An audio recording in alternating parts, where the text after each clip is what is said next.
Jadi sudah bersedia di Google Meet untuk bantu kita fahami bagaimana agihan ekonomi mempengaruhi kadar penyertaan tenaga buruh dan juga kadar pengangguran.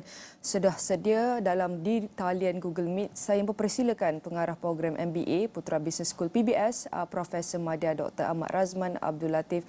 Terima kasih Doktor kerana sudi bersama kami pada pagi ini. Kita bercakap mengenai kadar pengangguran di Selangor yang merupakan kadar pengangguran yang iaitu impian untuk dan harapan untuk negeri-negeri lain juga, di mana ia lebih rendah seperti yang saya katakan tadi daripada purata nasional sejak 2015, lebih daripada 10 tahun yang lalu. Ia didorong oleh kekuatan dalam aktiviti pembinaan, dan ini jelas menunjukkan projek seperti ini memberikan kesan pengganda kepada pekerjaan. Jadi bagaimana agihan ekonomi dalam bentuk projek pembangunan harus turut disebarkan negeri lain selain negeri Selangor?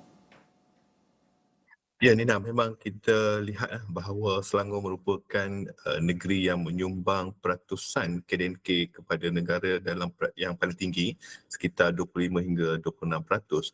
Dan kalau kita lihat kadar pengangguran di Selangor pada tahun lepas pun lebih kurang 2.2%, jauh lebih rendah daripada purata nasional. Dan ini disebabkan kalau kita lihat kebanyakan sektor pembuatan, pembinaan dan sebagainya memang bertumpu di apa yang kita panggil Lembah Kelang yang merangkumi Selangor, Wilayah Persekutuan dan sebagainya, dan ini menyebabkan tarikan pekerja untuk datang ke Selangor itu adalah tinggi kerana kesemua sektor ini menjanji kan pekerjaan yang boleh memberi gaji yang lebih tinggi dan juga ditambah pula dengan penyediaan infrastruktur sokongan kerajaan negeri dan sebagainya. Kita lihat di Selangor sebagai contoh ada kerjasama antara kerajaan negeri dan swasta melalui satu agensi seperti Selangor Human Resource Development Centre yang mampu membolehkan ramai rakyat ataupun individu mendapat pekerjaan dengan employability rate lebih daripada 80%. 100,000 peluang pekerjaan telah disediakan melalui kerjasama antara kerajaan negeri dan pihak swasta. Dan inilah sebenarnya yang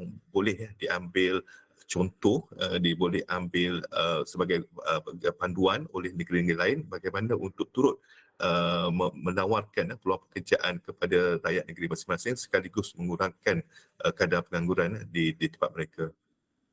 Bercakap mengenai usaha kerajaan dan juga pihak swasta, di mana kerajaan negeri Selangor berjaya memberikan sebanyak 3,053 peluang pekerjaan melalui dua program Selangor Mega Job Fair pada 2022, serta program sama akan diadakan sebanyak dua kali iaitu pada tahun ini untuk memberikan peluang kepada belia di Selangor. Ini adalah antara usaha yang dilakukan oleh kerajaan. Kalau kita nak teliti juga seperti yang doktor cakap tadi, kerjasama dengan pihak swasta sudah kita nampak. Jadi apakah cabaran apabila kita bercakap mengenai kerjasama awam termasuk juga dengan swasta ini? Apakah langkah untuk membenarkan syarikat swasta melatih pekerja mereka untuk kemahiran khusus penting agar dapat menjamin pekerjaan? Apakah ataupun cabaran yang perlu kita ambil kira? Ya, ianya memang penting kerana kita tidak mahu sebagai contoh apabila setiap tahun kita mendapati ramai graduan lepasan universiti ataupun pengajian tinggi pergi mencari pekerjaan tetapi kemahiran dan pengetahuan mereka tidak kata menepati apa yang industri mahukan. Perlu ada bridge ataupun platform untuk menghubungkan lepasan graduan ini dengan keperluan industri, dan kerjasama antara kerajaan negeri dan juga pihak swasta penting.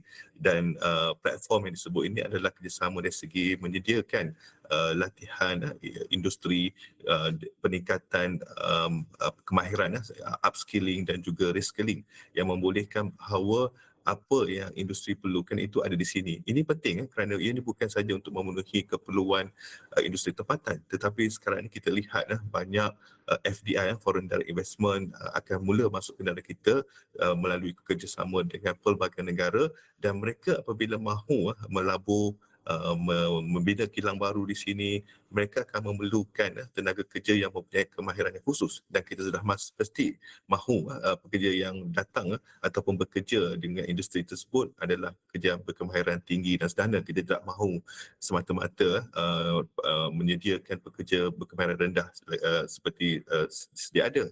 Dan ini adalah yang memerlukan kerjasama dari segi memastikan bahawa kemahiran pekerja yang diperlukan itu menepati keperluan industri.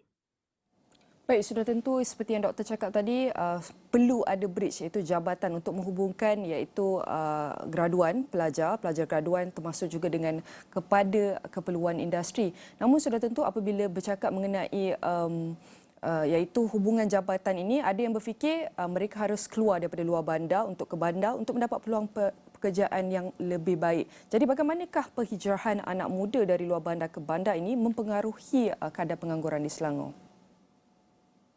Ya, apabila kita melihat statistik Jabatan Perangkaan pun sekarang majoriti penduduk kita sebenarnya dah sudah ada di bandar, dan tapi tidak semestinya bahawa tidak ada prospek untuk luar bandar. Kita lihat di Selangor ini walaupun industri utamanya dari segi pembinaan, pembuatan dan sebagainya, tetapi industri pertanian yang kalau kita biasa kaitkan dengan aktiviti luar bandar, Selangor antara negeri yang paling produktif antara top 3 yang produktif dari segi pertanian.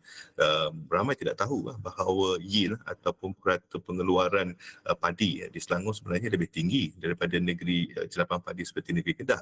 Ini kerana adanya teknologi, adanya orang kata satu um, pengaplikasian inovasi dan juga ditambah lagi dengan sokongan infrastruktur dan fasiliti yang membolehkan bahawa industri luar bandar seperti pertanian ini mampu memberi nilai tambah dan juga peluang pekerjaan yang menjanjikan gaji yang lumayan juga kepada individu. Oleh itu saya melihat walaupun berlaku penghijrahan daripada luar bandar ke bandar, tetapi potensi untuk meningkatkan industri luar bandar itu adalah orang kata satu yang harus diterokai. Lebih-lebih lagi kita bercakap tentang pendigitalan, security makanan yang boleh diamalkan, dipraktiskan bukan sahaja di Selangor tapi di banyak negeri lain. Jadi seperti yang doktor cakap tadi, ada yang mengatakan bahawa pengeluaran di negeri Selangor iaitu lebih tinggi berbanding iaitu di negeri Jelapang Padi, Kedah. Ini kerana mempunyai iaitu inovasi dan penggunaan teknologi yang mantap. Jadi adakah wajar untuk kita wujudkan pengkhususan iaitu sektor mengikut negeri? Contohnya kalau kita dapat teliti iaitu pertanian di sebuah negeri dan negeri lain fokus kepada industri, kemudian semua negeri akan complement each other. Maknanya serta negeri kita boleh fokus kepada sektor ini, sektor ni mungkin tidak sama sektor ni, tapi nanti apabila kita memberi fokus sektor lain terhadap setiap negeri ini, mereka mampu membantu satu sama lain. Bagaimana pandangan doktor untuk perkara ini? Ya, ianya boleh difikirkan kerana yang penting adalah memahami keperluan industri itu sendiri. Jika ada berlaku permintaan di peringkat domestik dan antarabangsa terhadap sesuatu perkhidmatan atau pembarangan, maka setiap negeri boleh mengambil peluang itu dengan syarat beberapa faktor yang boleh membantu untuk mencapai hasrat itu dipenuhi. Sebagai contoh, sokongan daripada kerajaan negeri adalah amat penting, kerjasama antara kerajaan negeri dengan kerajaan persekutuan pun penting. Kita mahu pastikan bahawa wujudnya infrastruktur fasiliti yang mencukupi untuk membolehkan supply chain ataupun rantaian bekalan itu dapat dilaksanakan daripada pengeluaran sehingga sampai ke pelanggan. Dan yang penting juga modal insan. Kalau ada pelbagai kemudahan tetapi tidak cukup tenaga kerja yang berkemahiran, maka itu juga akan menjadi satu isu.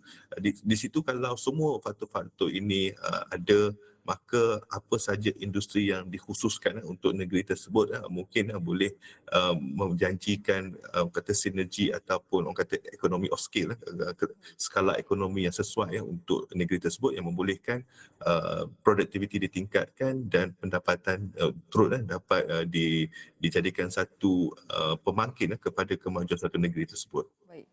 Sudah tentu apabila bercakap mengenai agihan aktiviti ekonomi untuk pastikan iaitu lebih saksama, lebih bermakna untuk kita bercakap mengenai iaitu pekerjaan, sudah tentu banyak usaha yang perlu dilakukan dan negeri Selangor ketika ini boleh menjadi contoh kepada negeri-negeri lain untuk dapat melakukan usaha yang sama dalam memastikan kadar pengangguran kita juga menurun dan berada di tahap yang stabil. Sudah tentu saya ucapkan terima kasih kepada pengarah program MBA Putra Business School PBS merupakan Profesor Madya Dr. Ahmad Razman Abdul Latif.